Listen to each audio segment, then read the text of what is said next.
Hey bro, just a heads up. They made a new family group chat without you. Wedding planning stuff. I thought you should know. That was the text from my cousin, Nate. 8:42 p.m. A random Tuesday. I stared at the screen, rereading it over and over. My fingers went cold. My stomach dropped. The silence in my apartment, normally comforting after a long day, felt suddenly suffocating. A new family group chat. Without me. A wedding I was paying for. Without me. And no one thought to tell me, except Nate. My name is Daniel Morgan. I'm 36 years old. I lead a mergers and acquisitions team for a top private equity firm in Manhattan. I've closed deals worth more than most people will see in a lifetime. On paper, I've made it. But behind the glass-walled offices and tailored suits, I'm just a man who grew up believing that if I worked hard enough, I could save the people I loved from struggle. And I tried. My mom raised me and my two younger siblings mostly alone. My dad bounced when I was 10, after racking up credit card debt in my name. I spent most of my 20s cleaning up messes that weren't mine, sending money home every month while surviving on black coffee and instant noodles. When I finally started earning real money, I thought, now I can fix everything. Now they'll be safe, grateful, even I was wrong.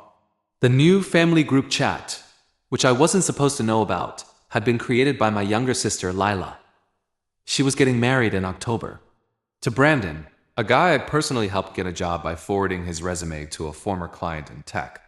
I had covered the full $86,000 for the wedding venue deposit and catering in advance. No payment plan, no IOU, just a wire transfer and a smile. But that night, sitting alone with Nate's text still open, I felt something crack. Not anger. Not yet. Just a cold realization settling in my bones. I wasn't family, I was funding. I texted Lila. Hey, just heard about the new group. Everything okay? No reply. An hour later, I tried Mom. Did you guys make a new chat? I think I'm out of the loop. 3 dots appeared. Then disappeared nothing. It was the digital equivalent of a door slamming in my face. The next morning, I opened my email to see 2 Venmo notifications from my younger brother, Zach. Zach Morgan paid you 1 cent for always being the rich one. Zach Morgan requested $450. Need new suit for Sis's wedding. I stared at the screen. I hadn't spoken to Zach in weeks. The last time we talked, he asked if I could co-sign a lease for him in LA because he'd accidentally tanked his credit. He was 28, no job, no plan. But I was always supposed to come through. I didn't respond to the Venmo. Instead, I clicked on my calendar. I had 2 board meetings, a call with legal, and a deal memo due by end of day. But all I could think about was that stupid group chat. That night, I called Nate. Why'd they leave me out? He hesitated. Honestly? I think they think you're judging them. That you're too busy. Layla said you make everything about money. I laughed bitterly. Everything about money? I am the money. I know, Nate said softly. It's messed up. Then he added, also, I don't think they wanted you to see the venue changes. My blood went cold. What venue changes? Lila had changed the wedding venue. I found out through Instagram. She posted a photo of herself in a champagne-colored dress, standing outside a luxury vineyard in upstate New York. Caption: so excited for our forever to start here. #blessed #October bride. I scrolled through the comments. My mom had posted heart emojis. Zach wrote, gonna be lit. Oh. I looked it up. The vineyard cost $143,000 minimum for a weekend event. I checked my credit card, then my email. Sure enough, 5 days earlier, a charge for $62,500 had hit my Amex for Redstone Vineyards. A second payment was pending. No one had told me. Not a word. I didn't sleep that night. I kept thinking about the time I paid off Mom's second mortgage, $112,000, because she was about to lose the house. The time I gave Zach $28,000 to avoid legal trouble. The time I let Lila max out my platinum card to get her business started, which lasted 6 months. I wasn't bitter back then. I just wanted them to feel safe, to feel loved. But now I felt used. Like a vending machine they kept pressing buttons on, hoping for more. I decided to visit Mom the next morning. I stopped by her place in Queens, where I grew up. Brought her favorite coffee from Coffee Grumpy. I thought maybe face-to-face would help. She opened the door, smiled distractedly, then waved me inside. I barely had time to sit before she said, "So Lila told me you were acting weird. Everything okay at work?" I blinked.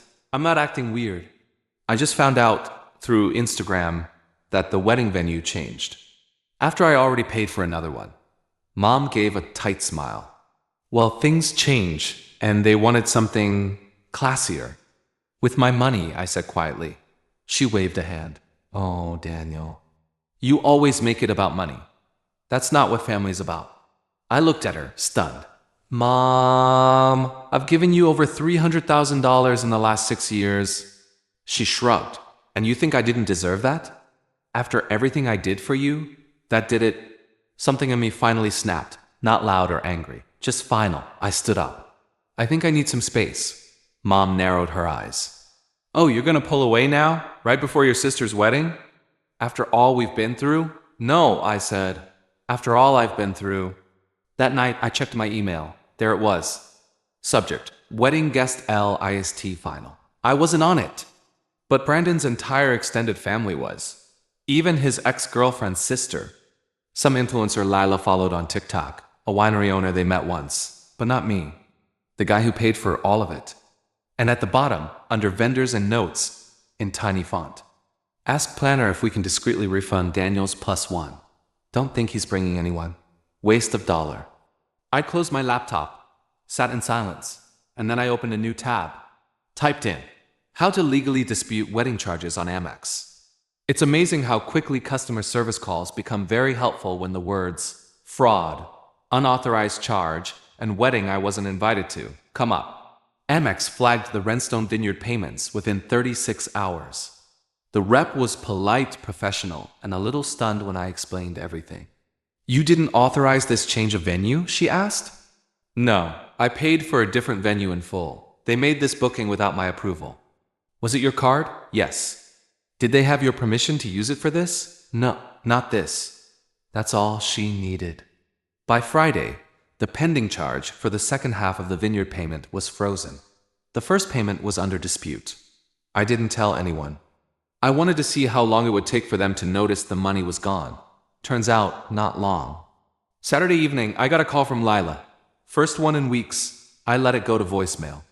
She called again, then texted, "Lila, done. Why did the vineyard payment bounce? Did your card decline? What's going on? Lila, are you okay? This is literally ruining everything." Lila, call May Peels. Then Mom texted, "Mom, I heard there was a payment issue. Are you sick or having a breakdown?"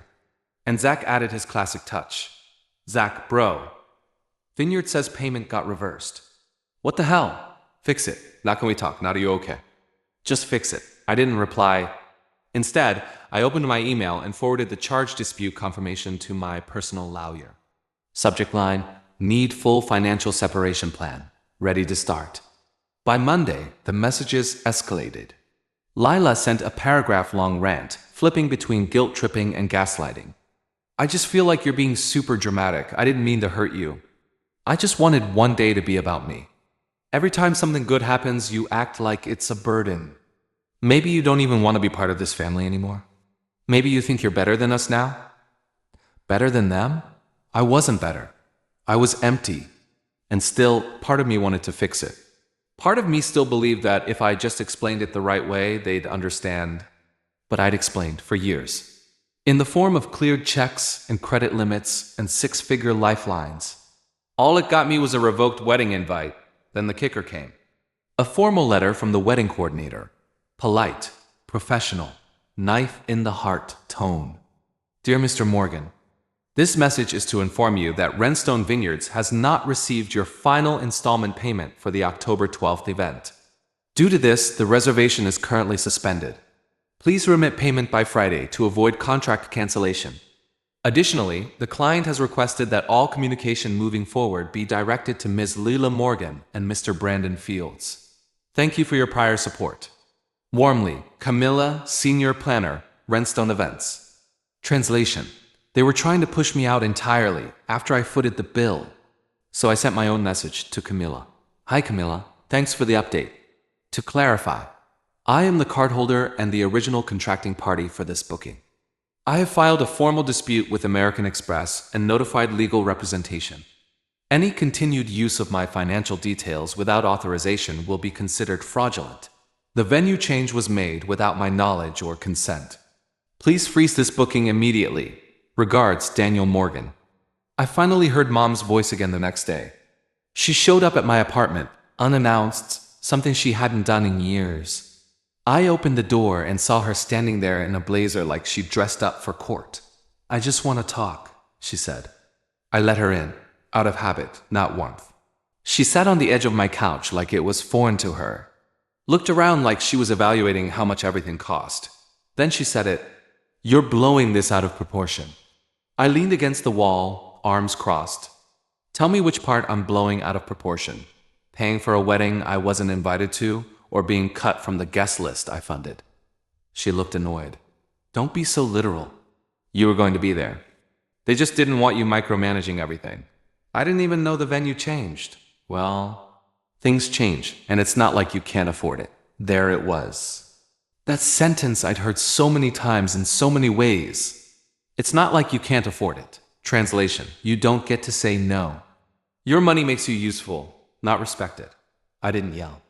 Didn't cry. I just said, I'm done. She blinked. What? I'm done paying for things. I'm done fixing things. I'm done being the bank. She stood up, defensive. So you're abandoning your sister's wedding now? Abandoning your family? No, I said. I'm just choosing to stop abandoning myself. That night, I got a voicemail from Zach, slurred voice. Drunk. Bro, you're making this way too deep. Like, chill. You've always been the provider. That's your thing. Just do your thing, man. Come on, be the hero again.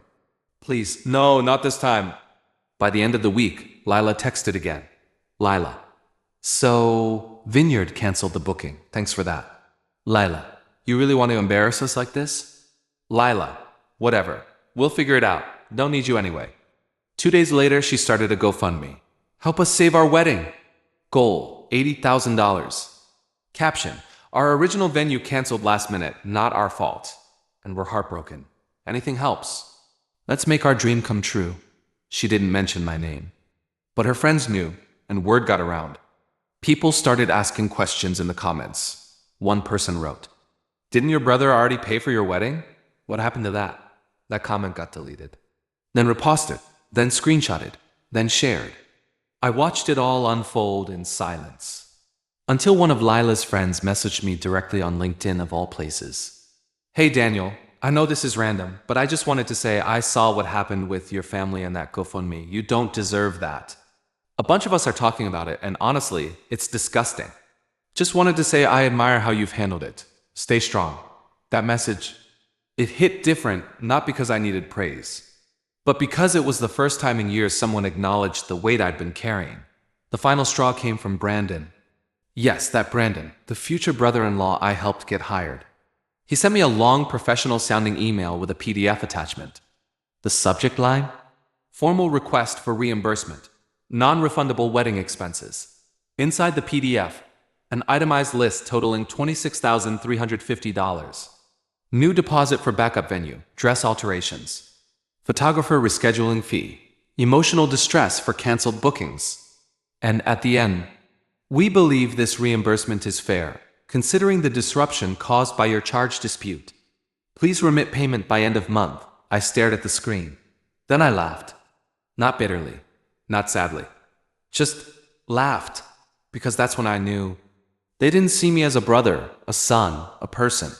They saw me as a wallet with a pulse. So I hit reply. Attached one PDF. A formal notice of financial disengagement and legal separation. Effective immediately. 3 weeks passed. I didn't hear a word from my family, no texts, no emails.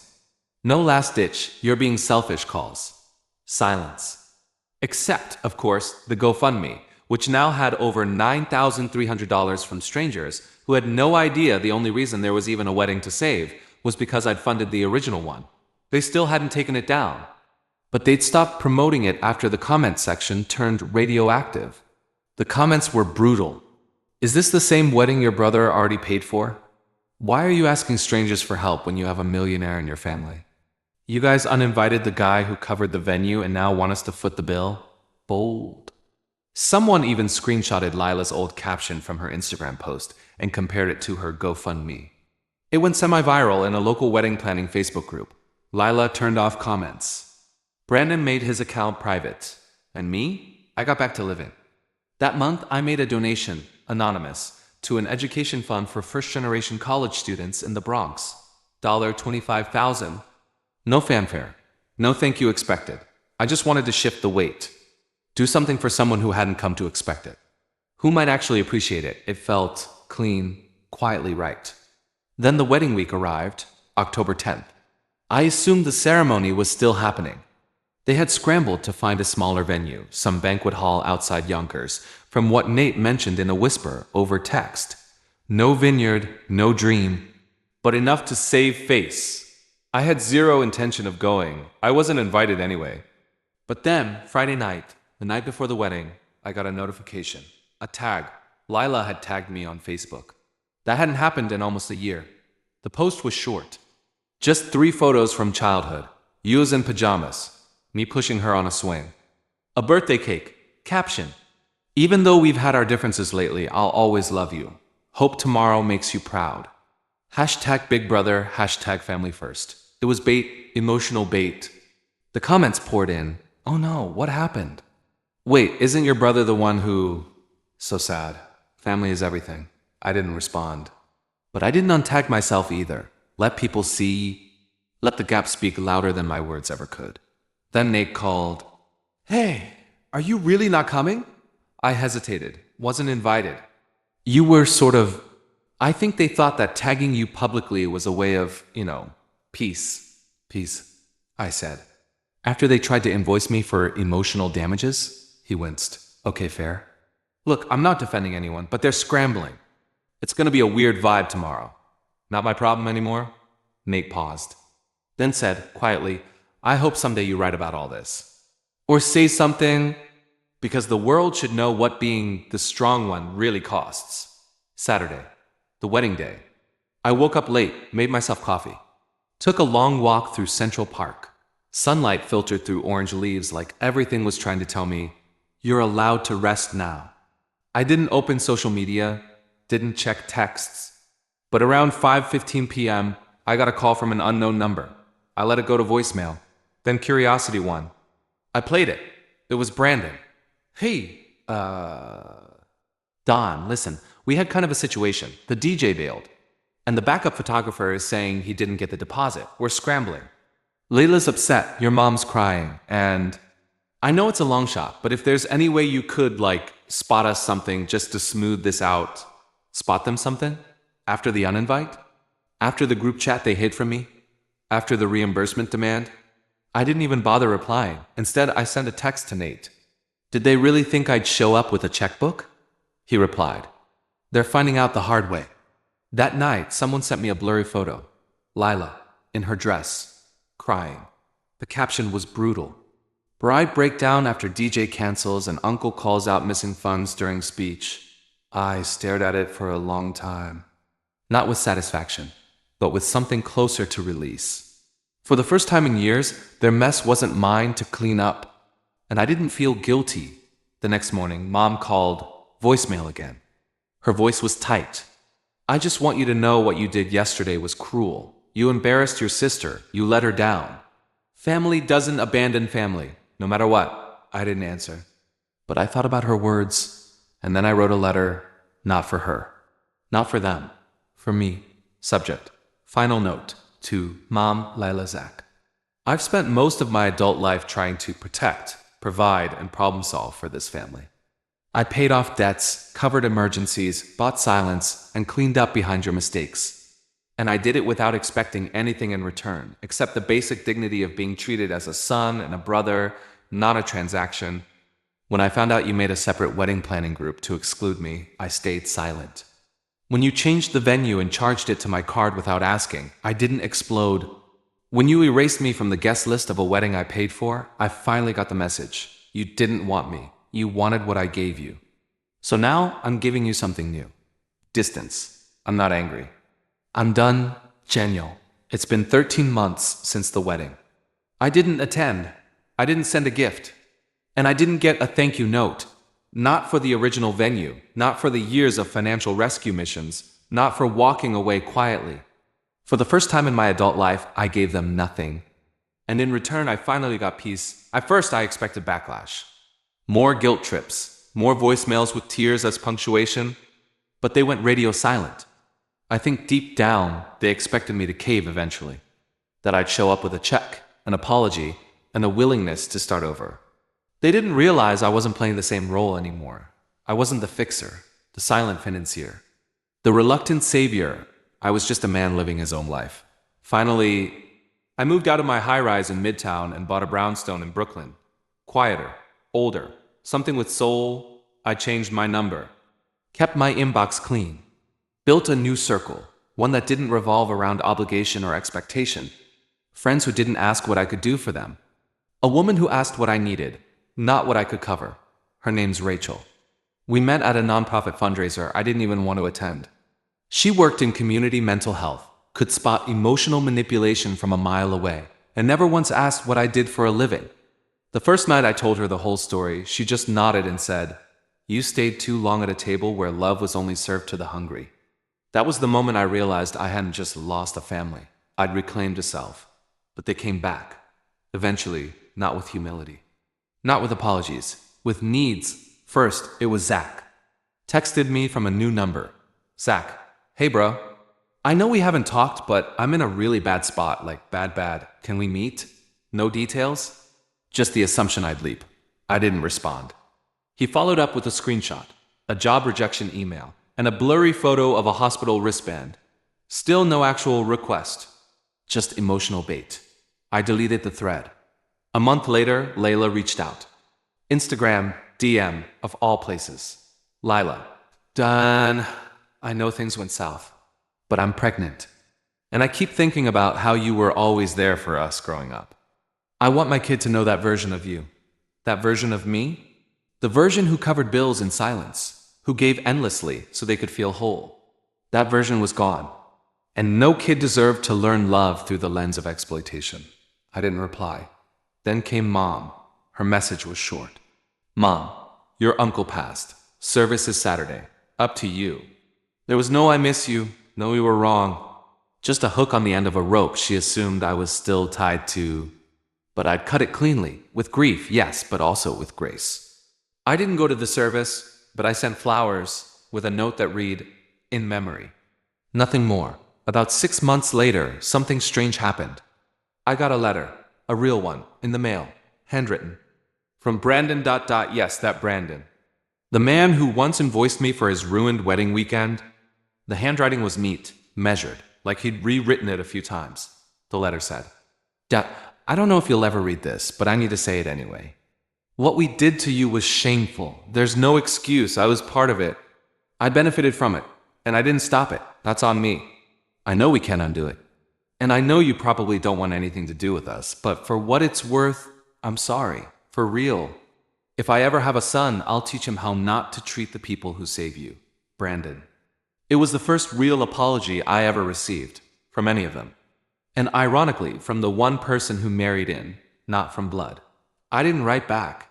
Not because I didn't accept it, but because the apology wasn't for starting a new chapter. It was closure. It was an ending. So now I sleep better. I take phone calls without flinching. I check emails without bracing. I no longer live in quiet fear that someone I love will weaponize that love against me. And I spend my money the way I always wanted to, freely, but intentionally. Not to buy love, not to prevent disaster, but to build. Last month, I funded a scholarship in my dad's old neighborhood. The one he left us in, I named it after my mother. Not for her, but for the boy I used to be, the one who still needed to forgive her. Forgiveness, I've learned, isn't a gift you give them. It's the gate you open for yourself when you're finally ready to leave. A few weeks ago, Rachel and I were walking through the farmer's market when she stopped to look at a handmade sign by a local artist. It said, "Not everyone deserves a seat at the table you built, even if they watched you hammer the wood." She looked at me and smiled. I think you finally believe that now. I do. I believe it completely. If you enjoyed this story, please give a thumbs up to the video and consider subscribing to the channel for more powerful true life stories.